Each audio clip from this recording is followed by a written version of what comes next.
Donc, je vous souhaite la bienvenue. Bienvenue à cette conférence. Je vais commencer par me présenter très brièvement à vous. Moi, je suis titulaire d'un baccalauréat en droit et une maîtrise en droit notarial. Donc, je suis notaire.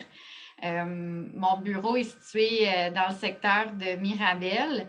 Mais comme vous le savez peut-être maintenant, les notaires, on peut pratiquer à travers le Québec ou presque parce que on a accès à l'acte technologique à distance maintenant, donc depuis la pandémie. Donc, la pandémie aura apporté ça de bon, à tout le moins pour nous, les notaires. Je suis une notaire qui est dynamique, sensible. J'accueille vraiment mes clients dans une ambiance décontractée. Je veux que les gens se sentent à l'aise. Quand on va rencontrer son notaire, c'est pas toujours confortable. Des fois, ça peut être pour certaines problématiques, des sujets plus difficiles. Donc, moi, c'est vraiment important que mes clients se sentent à l'aise. Donc, mon objectif en tant que notaire, je suis notaire engagée, je m'implique auprès de plusieurs organismes, je suis membre d'un CA également. Même pour l'accompagnateur, comme je le mentionnais à Elisabeth plus tôt, je pense que c'est ma 4e conférence, si je ne me trompe pas. Puis je vais continuer d'en donner s'ils le veulent bien parce que on sent le besoin d'informations. Puis c'est vraiment l'objectif ce soir de vous donner les informations. Évidemment qu'on ne peut pas entrer dans tous les détails étant donné le temps restreint qu'on a. Mais si au moins ça peut vous aider à prendre certaines décisions ou au moins à en savoir plus, j'aurai accompli là, ma mission ce soir. Donc, sans plus tarder, on va entrer dans le vif du sujet. Puis, je rappelle aussi, si jamais vous avez des questions, de les écrire dans le chat pour ne pas les oublier. Comme ça, je vais pouvoir répondre là, par la suite. Donc, le sujet de la conférence ce soir, c'est la tutelle au passage à 18 ans. Pour ceux qui ne le savent pas, il y a eu beaucoup de changements. Il y a eu une nouvelle loi qui est entrée en vigueur le 1er novembre. Qui a apporté énormément de changements. Donc, la loi qui vise à mieux protéger les personnes en situation de vulnérabilité. Ce soir, je vais aborder avec vous c'est quoi les différences avec l'ancienne loi. Qu'est-ce que ça change finalement, cette nouvelle loi? Quand est-ce qu'on doit effectuer les procédures? Est-ce qu'on doit les effectuer? C'est quoi les étapes? Donc, pour que vous soyez mieux outillés au passage à 18 ans.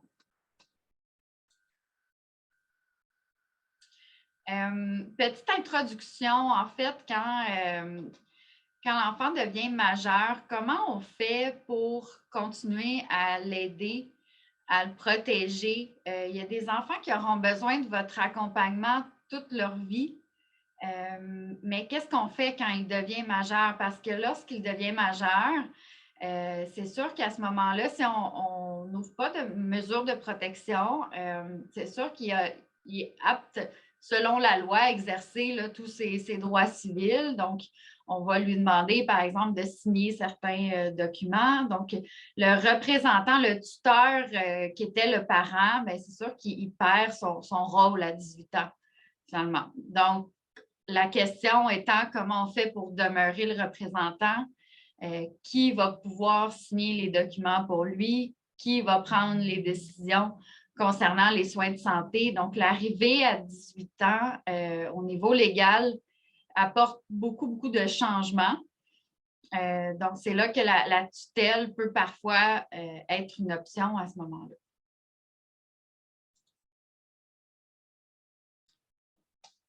Au niveau de l'ouverture d'une tutelle à un majeur, les étapes depuis l'entrée en vigueur de la loi sont presque identiques. Donc, en tant que telles, les étapes, la procédure judiciaire pour ouvrir une tutelle, c'est presque pareil à l'ancienne loi. Je vous réfère donc à la conférence que j'avais donnée le 29 septembre 2021, donc l'année passée, sur la chaîne, qui est disponible sur la chaîne YouTube de l'accompagnateur. Donc, toutes les étapes sont décortiquées dans cette conférence-là. Donc, le but ce soir, ce n'est pas de répéter toutes ces étapes-là, c'est vraiment de vous informer qu'est-ce qui a changé finalement depuis ma conférence que j'ai donnée au 29 septembre. Si on reprend rapidement les étapes, dans le fond, je pense que je les mets un petit peu plus loin ici. Donc, ça ressemble à ça. C'est ces étapes-là, finalement, que je décortiquais dans la conférence que j'ai donnée l'année passée. Donc, toutes les étapes que vous voyez ici, c'est sensiblement la même chose. Les changements sont plus au niveau de la tutelle, puis il y a d'autres implications également. Mais je ne répéterai pas ce soir toutes les étapes. Donc, allez voir la conférence si jamais là, c'est quelque chose qui vous préoccupait. Donc, petit rappel au niveau de l'inaptitude, parce que quand on ouvre une tutelle à une personne devenue majeure, c'est que la personne doit être inapte. Qu'est-ce que l'inaptitude? C'est lorsque la personne elle est incapable de s'occuper d'elle-même ou de ses biens. Ça peut être causé par une maladie, donc par exemple la maladie d'Alzheimer, la démence. Ça peut être un affaiblissement dû à l'âge, un accident vasculaire cérébral, donc un AVC. Mais l'inaptitude, elle peut aussi être de naissance. Donc, la loi ne fait pas de différence au niveau de la qualification de l'inaptitude entre l'inaptitude de naissance puis l'inaptitude qui survient avec le temps, par exemple, ou en raison d'un accident ou une maladie. Par contre, vous allez voir que la nouvelle loi apporte quand même beaucoup de changements à ce niveau-là parce que la nouvelle loi va reconnaître beaucoup l'autonomie. Donc, ça, on va en parler le plus en détail. Donc, la personne, elle est apte jusqu'à preuve du contraire. Donc, c'est pour ça que je vous mentionnais qu'à 18 ans, au niveau juridique, la personne est considérée apte, à moins qu'on prouve le contraire. Même si l'enfant est inapte, entre guillemets, depuis sa naissance. Donc, à 18 ans, si on ne prouve pas l'inaptitude, puis qu'on n'ouvre pas de régime de protection, par exemple, à ce moment-là, c'est sûr que ça peut compliquer un petit peu les choses. L'inaptitude, ça doit être constaté par une évaluation médicale et une évaluation psychosociale. Donc, ça, on va y revenir un petit peu plus tard au niveau des évaluations parce qu'il y a beaucoup de changements au niveau de la nouvelle loi par rapport aux évaluations en tant que telles. Donc, l'évaluation médicale, évidemment, c'est fait par un médecin. Une évaluation psychosociale, c'est produit par un ou une travailleuse sociale. Donc, c'est un petit rappel juste pour que si jamais vous n'avez pas suivi la conférence de l'année passée, pour que vous puissiez suivre un petit peu plus facilement là, la conférence d'aujourd'hui.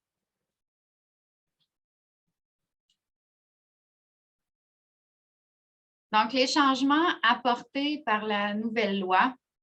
Donc, la loi qui vise à mieux protéger les personnes en situation de vulnérabilité, c'est une loi qui est vraiment innovatrice, qui est centrée sur la personne en tant que telle qui a besoin d'être représentée. C'est une loi qui met la vie du majeur au centre de tout.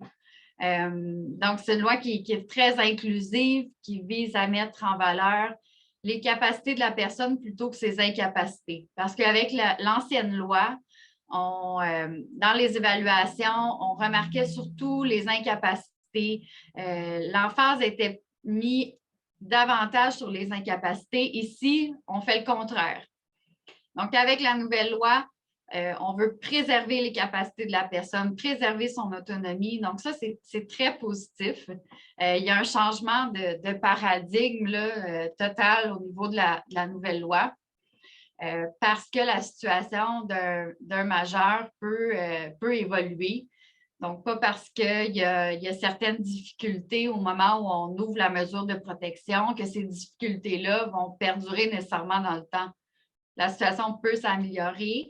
C'est sûr qu'on comprend qu'il y a des cas que ça ne peut pas s'améliorer. Ça va être considéré aussi.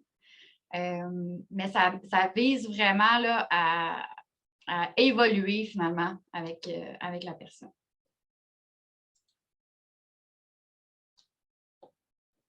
Donc, comme je vous disais, les avantages de la nouvelle loi, c'est que la mesure de protection va vraiment être adaptée à chaque personne.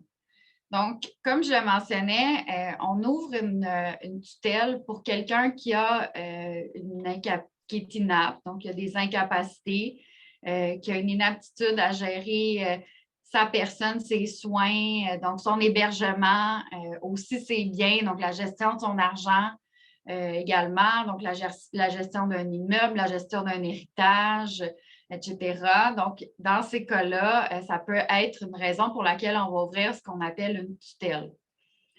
Donc, la nouvelle loi qui régit les tutelles va vraiment mettre en place une mesure de protection. Donc, si on ouvre une tutelle pour un majeur, donc que ce soit qui a 18 ans ou qui en ait 70, donc la mesure va vraiment être adaptée à chaque personne. Donc, ça aussi, c'est un gros changement parce que ça sera plus... Avant, c'était très scindé, c'est-à-dire que si la personne était inapte partiellement, c'était une tutelle ou c'était temporaire, par exemple, c'était une tutelle qu'on ouvrait. Si la personne était inapte totalement, puis que c'était irréversible, finalement, à ce moment-là, on ouvrait une curatelle. Les nuances entre les deux, il n'y en avait pas beaucoup. Donc ça, c'était plate pour les gens qui étaient sous une mesure de protection, mais que leur situation évolue. Donc, ils ont besoin vraiment d'une mesure de protection qui est adaptée à eux et à leur situation. Donc, ici, ça va être le cas, dans le fond. Donc, la mesure de protection va vraiment suivre la personne. Donc, parce qu'il y a des gens qui naissent inaptes, d'autres vont le devenir. Il y a d'autres personnes que leur situation va s'améliorer avec le temps, puis il y en a d'autres que ça va se dégrader aussi.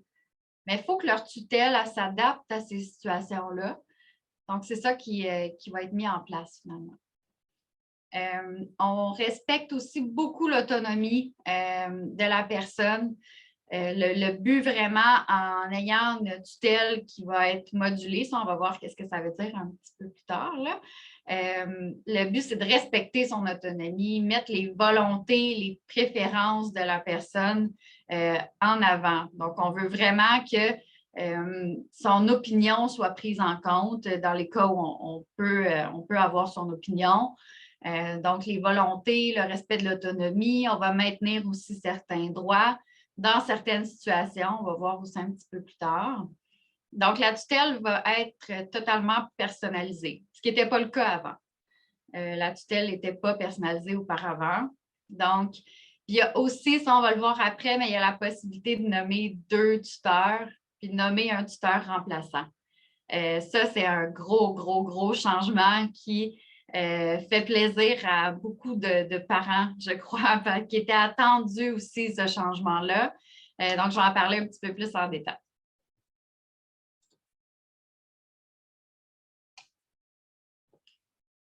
Donc, avec la nouvelle loi, auparavant, il y avait 3 régimes de protection qu'on appelait. Donc, c'est la curatelle, comme j'ai dit, la tutelle, puis le conseiller au majeur. Dans le fond, c'était les 3 régimes qui existaient. Puis ça dépendait de l'inaptitude, du degré d'inaptitude de la personne. Là, ce qu'on fait avec la nouvelle loi, donc on simplifie tout ça. Donc, la curatelle n'existe plus. Donc, on ne peut pas ouvrir de curatelle. Puis, le conseiller au majeur n'existe plus non plus.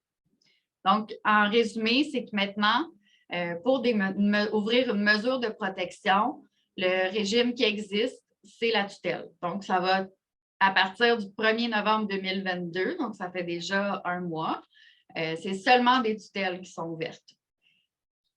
Par contre, pour ceux qui, je ne sais pas s'il y a des gens qui sont avec nous ce soir qui ont déjà une curatelle qui était ouverte avant le 1er novembre, pour, par exemple, un proche, leur enfant qui est majeur, la curatelle ne va pas s'éteindre. Donc, n'ayez crainte, là. Donc, la curatelle ne tombe pas.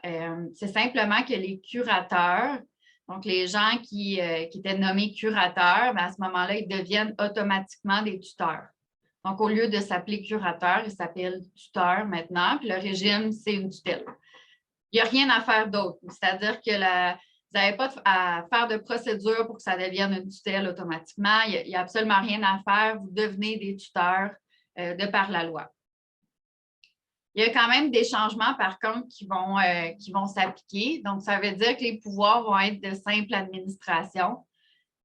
Parce que pour ceux qui connaissent un peu le régime de curatelle, avant, quand on ouvrait une curatelle, c'est que la personne, c'était une aptitude totale et permanente, comme je l'ai dit tantôt. Donc, on donnait plus de pouvoir au représentant légal. Donc, il avait le droit, par exemple, de vendre un immeuble seul sans avoir l'approbation du tribunal. Ça, c'est ce qu'on appelait la pleine administration. Maintenant, ça n'existera plus. Ça veut dire que le curateur va avoir des pouvoirs de simple administration. Donc, pour vendre un immeuble, il va avoir l'autorisation du tribunal qui va être nécessaire, même s'il y avait le droit auparavant de vendre tout seul. Donc, tout le monde devient des tuteurs, tout le monde a la pleine administration. Puis, au niveau de la modulation, donc je vais vous en parler un petit peu plus tard, mais ça, pour les tutelles, les curatelles qui sont déjà ouvertes avant le 1er novembre, le tribunal va déterminer si la tutelle elle doit être modulée selon l'autonomie au moment de la réévaluation. Donc, il y a des réévaluations à faire aux 5 ans, là, généralement. Puis, ça va être à ce moment-là qu'on va voir si on la module ou pas. Parce que les curatelles, les tutelles, c'était pas vraiment modulé là, auparavant.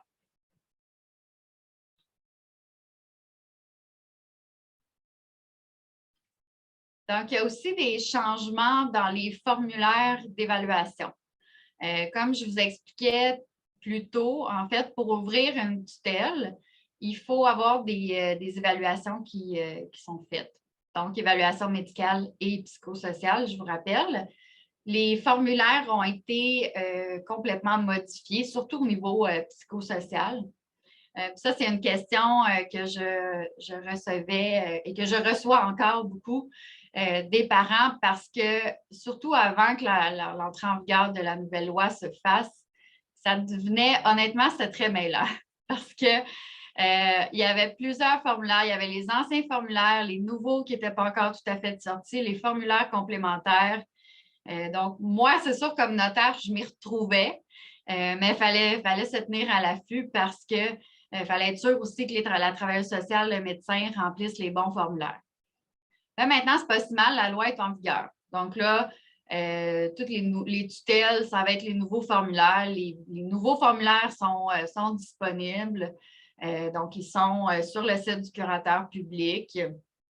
Donc, les anciens formulaires, ils sont plus disponibles, ils n'existent plus sur le site. Donc, c'est un petit peu moins mélangeant. Par contre, j'ai des dossiers que les gens avaient déjà entamé les procédures avant le 1er novembre, qui avaient déjà fait la demande, par exemple, à leur CIS pour avoir les évaluations psychosociales, puis que là, la travailleuse sociale est en train de le remplir, mais qui n'est pas sur le bon formulaire. Bien, on a des options. C'est-à-dire qu'on peut encore utiliser les anciens formulaires d'évaluation, puis avoir un formulaire complémentaire qui est ajouté à ça. Dans le fond, on a jusqu'au 30 avril 2023, on peut procéder comme ça. Moi, c'est sûr, ce que je suggère, c'est vraiment assurez-vous que le travailleur social et le médecin remplissent les nouveaux formulaires. C'est beaucoup plus simple, là. Puis, c'est sûr que ça prend un temps d'adaptation, autant au niveau des travailleurs sociaux que des médecins. Nous, les notaires, généralement, on leur envoie le formulaire là, pour éviter la confusion. Mais il y a des solutions, évidemment. Mais ce que je veux que vous reteniez, c'est que maintenant, les formulaires ont changé. À partir du 1er novembre, c'est les nouveaux formulaires là, qui devraient être remplis. Sinon, si ce n'est pas ça qui a été fait, il y a quand même des solutions. C'est juste que des fois, c'est déjà très difficile d'avoir une évaluation psychosociale. S'il faut faire remplir un formulaire complémentaire parce que le premier formulaire n'avait pas été rempli sur le bon, c'est sûr qu'on essaie d'éviter ça le plus possible. Les formulaires ont été changés. Pourquoi? Parce que la tutelle va être modulée. Avant, quand on ouvrait une tutelle, on avait l'option de moduler selon les capacités de la personne, mais je vous dirais que c'était l'exception plus que la règle.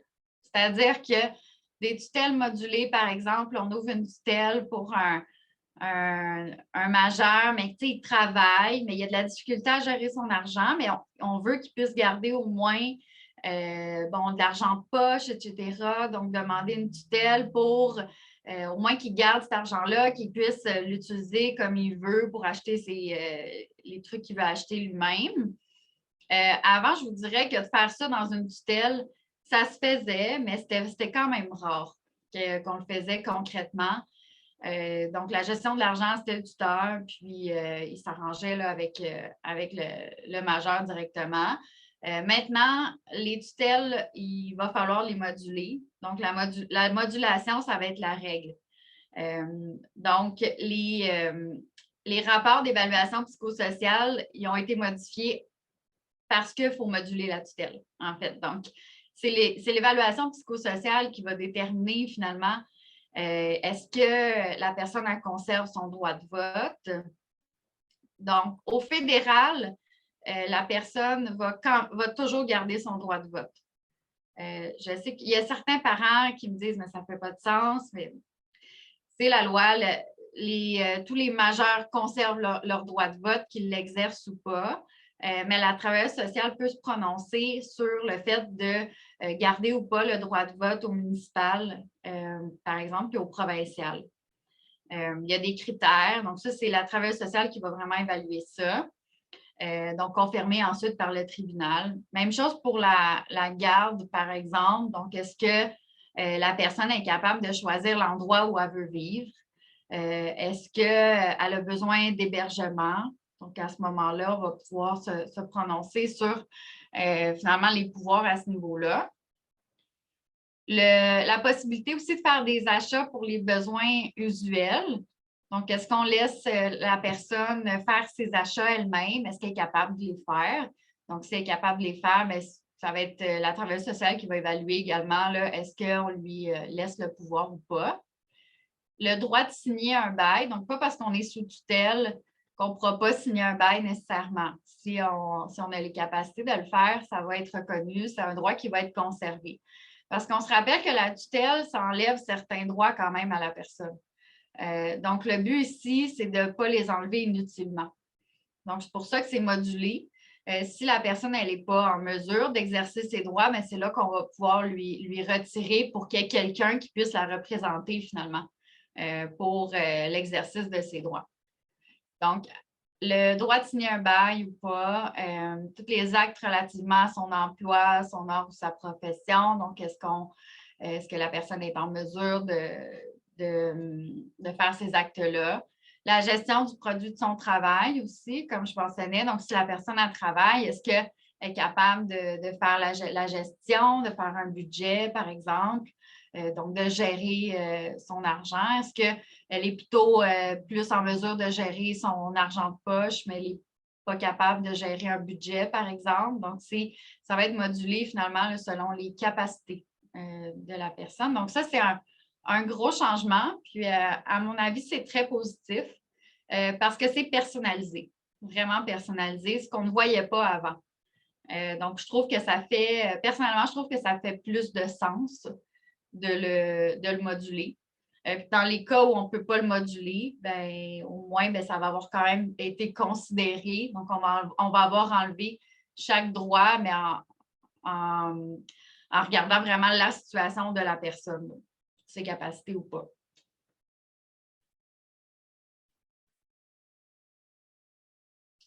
Il y a aussi la possibilité maintenant de nommer 2 tuteurs.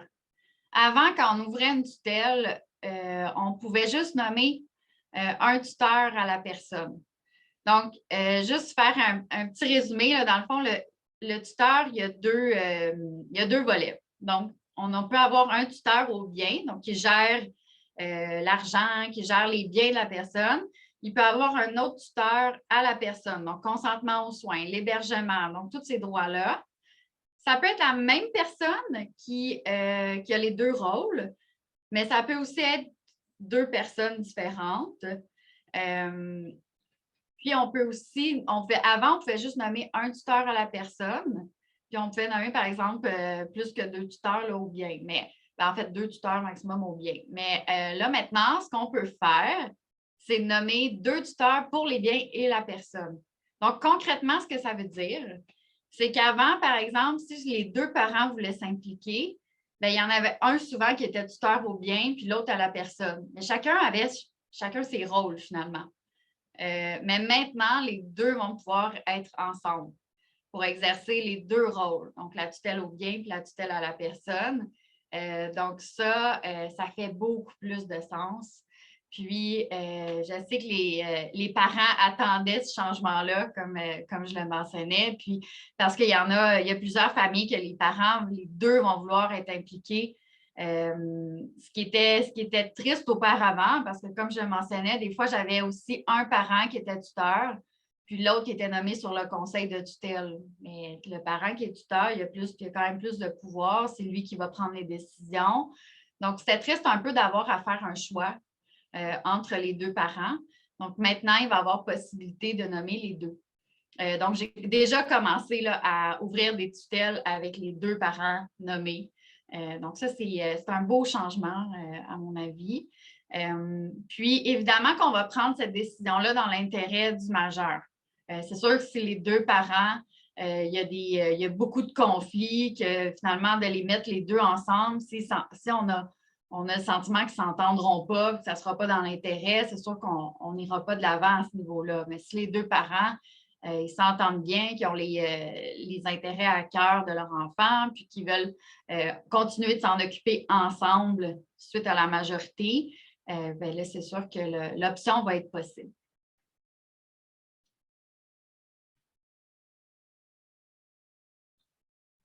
Si par contre, il y a un conflit entre les tuteurs, donc si par exemple, on a les 2 parents qui sont nommés comme tuteurs, puis là, il y a un conflit qui survient. À ce moment-là, on a rajouté un pouvoir au conseil de tutelle. C'est celui de favoriser le règlement du conflit. Donc, plutôt que d'aller devant le tribunal directement ou quoi que ce soit pour régler le conflit, mais le conseil de tutelle va agir un peu comme médiateur. C'est-à-dire que pour ceux qui n'ont pas suivi la dernière conférence, en fait, le conseil de tutelle, c'est le conseil de famille qui va finalement appuyer le ou les tuteurs dans leur charge, finalement. Donc, vont s'assurer, ils ont un rôle de surveillance, d'appui. Donc, c'est des membres de la famille, généralement, donc membres de la famille ou proches parents, qui vont faire partie du conseil de tutelle. Donc, si jamais il y a un conflit entre les tuteurs, bien, ça va être au conseil de tutelle, premièrement, d'essayer de favoriser le règlement. Puis si vraiment, là, on ne s'entend pas, bien là, c'est le tribunal qui va trancher. Donc, ça, c'est un nouveau pouvoir là, qui est accordé au conseil de tutelle pour favoriser les règlements.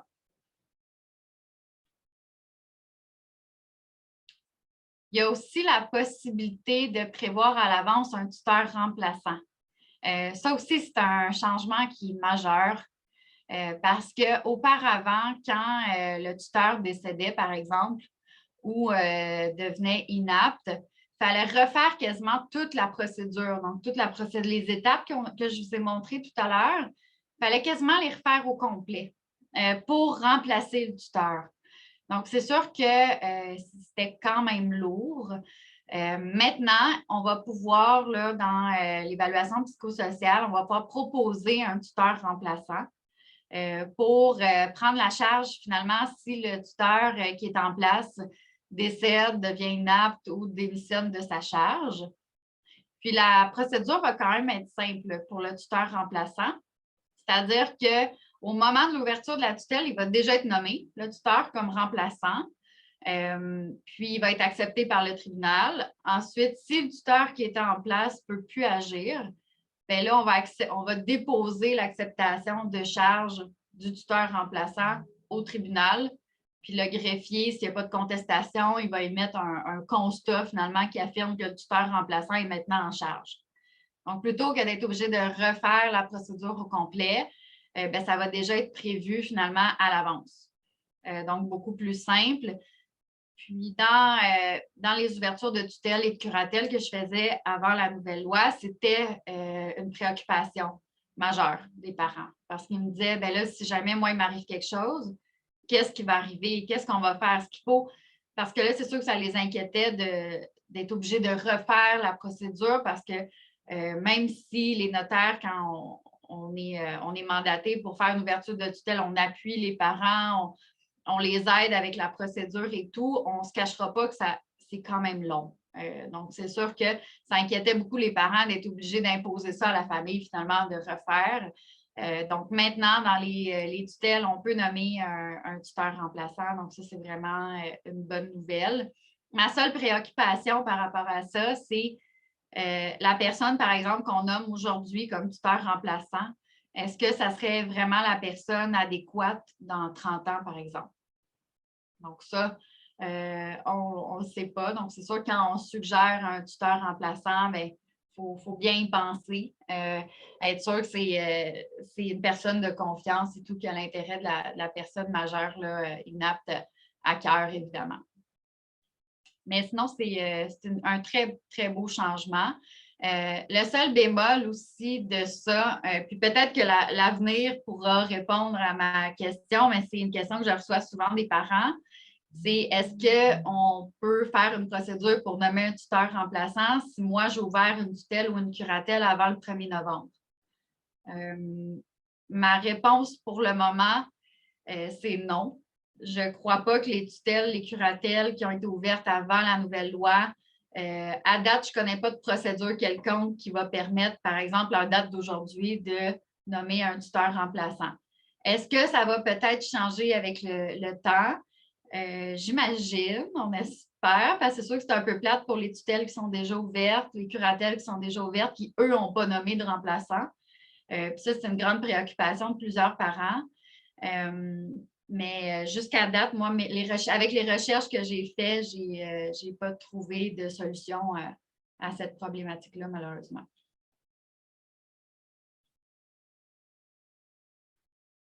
Dans le cadre des procédures pour l'ouverture d'une tutelle, on doit faire une assemblée de parents alliés ou amis. Donc, c'est le conseil de famille, là, finalement. Donc, on convoque des gens proches de la personne, donc au moins 5 personnes, pour nommer le tuteur, constituer le conseil de tutelle aussi, vérifier que tout le monde est d'accord, écouter les observations, les commentaires de la famille. Auparavant, c'est qu'on devait avoir au moins 5 personnes qui assistaient à l'assemblée. Parce qu'en fait, quand on prévoit une assemblée, on prévoit la date, l'heure, ça peut être en vidéoconférence, ça peut être en personne, mais ça me prenait 5 personnes qui étaient là. Si je n'avais pas mes 5 personnes, je n'avais pas le quorum, donc je ne pouvais pas tenir mon assemblée. Donc maintenant, ça a été modifié. Donc l'assemblée, elle peut être tenue, quel que soit le nombre de personnes qui y participent. L'important, c'est que je convoque au moins 5 personnes. Donc, j'envoie des invitations à au moins 5 personnes. Mais s'il y en a 2 qui participent le jour de l'assemblée, je peux quand même la faire. Ça va quand même prendre un conseil de tutelle de 3 personnes plus 2 remplaçants, on s'entend, mais il y en a des fois qui ne peuvent pas être là, qui veulent s'impliquer, qui l'ont déjà manifesté, mais qui ne sont pas disponibles, qui ne peuvent pas être là cette journée-là. Bien, à ce moment-là, je veux dire, ça va être quand même possible de tenir mon assemblée et de le prendre en considération. Donc, ça, c'est une bonne nouvelle, ça va être plus simple. Puis, si jamais je ne suis vraiment pas capable de convoquer au moins 5 personnes, parce que c'est sûr que de nos jours, les familles sont de plus en plus petites. Donc, si je n'ai pas 5 personnes à convoquer, bien, on va pouvoir faire une demande au tribunal pour réduire le nombre de personnes à convoquer ou dispenser totalement la convocation. Donc, convocation, c'est l'invitation, dans le fond, les invitations qu'on lance à la famille pour le conseil de famille, finalement. Donc, ça, c'est un autre changement. Il y a aussi l'augmentation. Là, je sais que je vais un petit peu vite peut-être, c'est pour ça que vous pourrez poser vos questions aussi à la fin.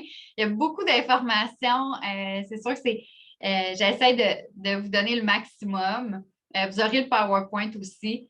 Mais c'est que la loi a apporté énormément de changements, dont l'augmentation du seuil de 25 à 40 000. Ça, c'est pour la sûreté, finalement, certaines autorisations. Donc, si par exemple, on avait un patrimoine, que le majeur inapte, dans le fond, le majeur sous tutelle, c'est un patrimoine de plus que 40 000. Il faut que le tuteur donne une sûreté. On a besoin aussi de certaines autorisations. Avant, c'était 25 000.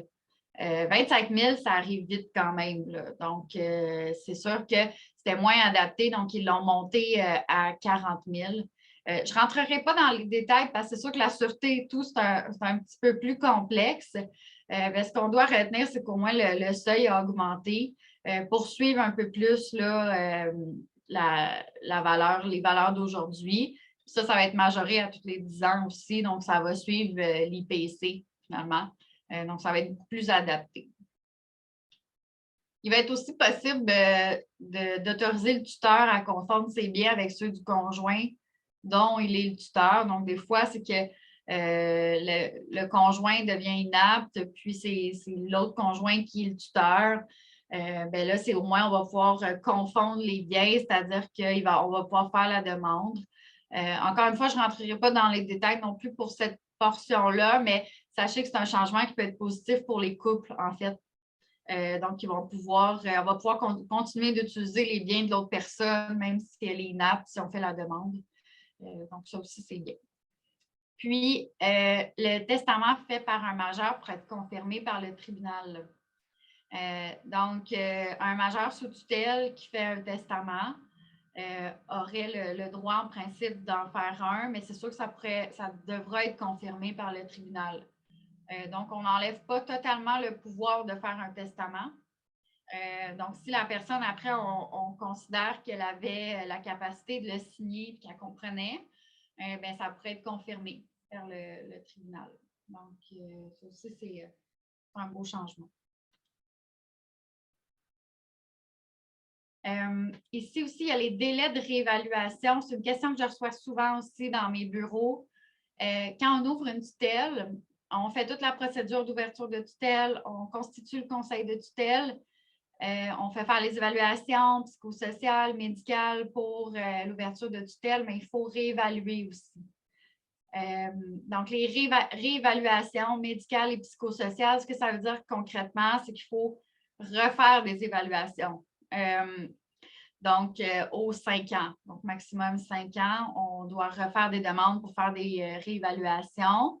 Le délai en tant que tel, ça va être statué dans l'évaluation psychosociale, puis ça va être et médicale. Donc, les médecins, là, quand on ouvre la tutelle, ils vont indiquer, par exemple, bon, mais moi, je suggère un délai de réévaluation, exemple, dans 2 ans. Puis la travailleuse sociale, après dire, ben moi, pour l'évaluation psychosociale, moi, je suggère un délai de 5 ans. Donc, les délais pourraient être différents. Donc, peut-être qu'après 2 ans, vous devriez refaire le médical, mais pas le psychosocial. Dans le fond, ça va être évalué vraiment par le médecin et la travailleuse sociale, à savoir est-ce que la situation a des chances d'évoluer finalement. Puis le médecin pourra aller jusqu'à dire que lui recommande, par exemple, un délai de au maximum 10 ans s'il est sûr que la situation de la personne ne va pas changer. Donc, concrètement, c'est qu'on pourra avoir l'autorisation, finalement, de ne pas refaire d'évaluation médicale avant 10 ans, mais il faut quand même refaire la réévaluation psychosociale après le 5 ans, ou 5 ans, finalement. Donc, c'est sûr que ça, c'est à considérer, mais la réévaluation est vraiment essentielle. Surtout quand on a une tutelle modulée et tout, que la situation de la personne soit s'améliore ou se dégrade, il faut que la tutelle s'ajuste aussi. Parce que si, par exemple, la personne était capable de gérer son argent de poche qu'elle travaillait à ce moment-là, puis là, finalement, 2 ans plus tard, elle n'est plus en mesure de travailler, elle dépense tout son argent, mais c'est sûr qu'il faut que ça soit réévalué, là, finalement.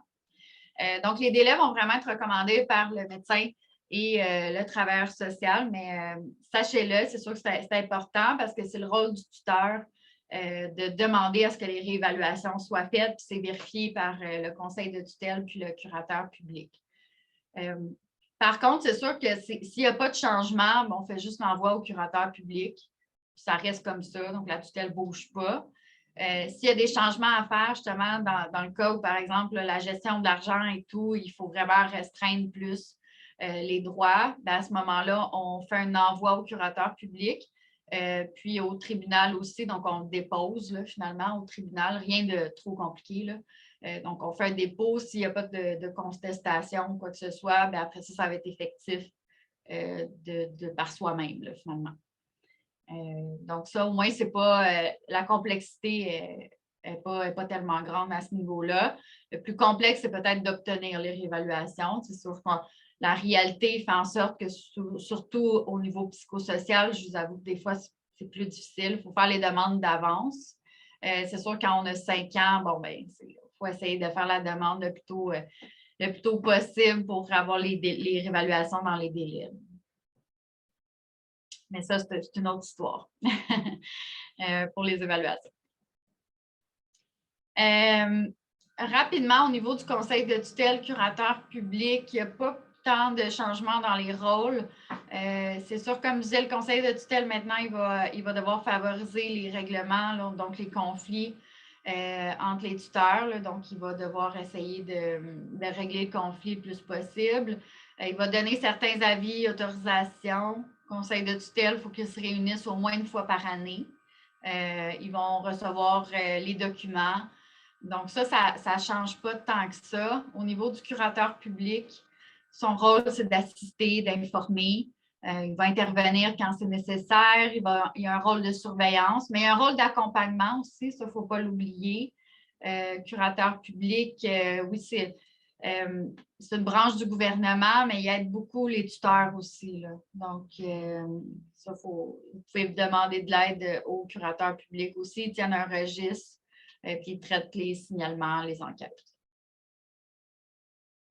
Puis, je vais conclure avec ça, en fait. Donc, qu'est-ce qu'on fait pendant l'attente d'une mesure de protection juridique ou s'il y a certaines situations que ça ne nécessite pas une tutelle non plus. Donc, qu'est-ce qu'on fait dans ce temps-là? Il y a des familles qui vont réussir finalement à faire une administration par une tierce personne. Donc, en résumé, des fois, souvent, les parents ils vont continuer quand même à être capables d'administrer les biens, même avec la majorité. Donc, ça, si ça fonctionne, si la situation justifie, il y a certaines familles qui vont prioriser l'administration de cette façon-là. Donc, ils vont obtenir l'autorisation de signer, par exemple, d'obtenir certains documents. Même si en tant que telle, la personne est devenue majeure et qu'elle n'est pas en mesure de signer. Donc, des fois, il y a beaucoup de parents qui vont quand même réussir à se débrouiller. Il y a aussi la représentation temporaire qui est nouveau. Ça veut dire que si on ne veut pas ouvrir, par exemple, une tutelle, mais qu'on a besoin que la personne soit représentée, par exemple, pour renoncer à une succession, pour vendre un immeuble, bon, on pourra ouvrir une représentation temporaire, donc c'est juste pour cet acte-là, sans ouvrir de tutelle, donc sur le long terme et tout. Donc, on peut faire représenter la personne là, juste pour un acte seulement. Donc, ça peut être une option aussi. Il y a la mesure d'assistance aussi qui est nouvelle. Mais ça, je ne vous en dis pas plus parce que je donne une conférence pour l'accompagnateur le 18 janvier sur le sujet. Donc, pour ceux que ça intéresse, qui en ont entendu parler, je vous invite à la conférence le 18 janvier. Je vais en parler plus en détail. Ça, c'est totalement nouveau, innovateur aussi quand même. Donc, ça fait déjà 45 minutes. Donc, on pourra peut-être passer à la période de questions, Elisabeth. J'espère en tout cas que je sais que c'était beaucoup d'informations, mais j'espère que ça vous a aidé à comprendre les changements. Parce qu'il y en a eu beaucoup, mais il y en a plusieurs qui sont très positifs aussi. Donc, voilà, merci beaucoup.